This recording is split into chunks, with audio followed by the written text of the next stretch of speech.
A lot of the decision making on the SAT is whether or not we should use Desmos for certain questions, whether it's better to open that calculator and let it handle some basic algebra, or whether it's better for us to just do it ourselves. This is a case where I think it is better for us to do it ourselves. This is basic function notation.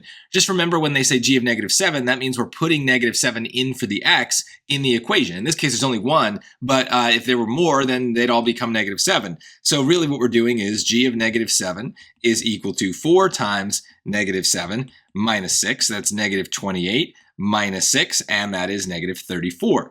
So that's it. That's the whole question.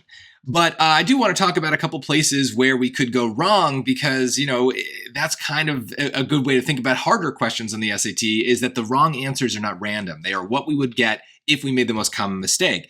The most common mistake in this case is putting that -7 in for the entire g of x, right? So if I had done that and solved for x, -7 equals 4x minus 6, and just to be clear, this is wrong. We would add 6 to both sides, right? So we would get -1 is 4x, and then we would divide by 4, and -1/4 is an answer. That's not a coincidence, right? So this is why we have to be really, really careful is if we make the most common mistake, if we lose a negative or add wrong or put a value in the wrong spot, what's going to happen is we're going to get one of the wrong answers, and it's going to feel really good to us because we're like, oh, I got an answer and it's there and mission accomplished. But no, we've got to be careful because they design these wrong answer choices to be the things that you would get.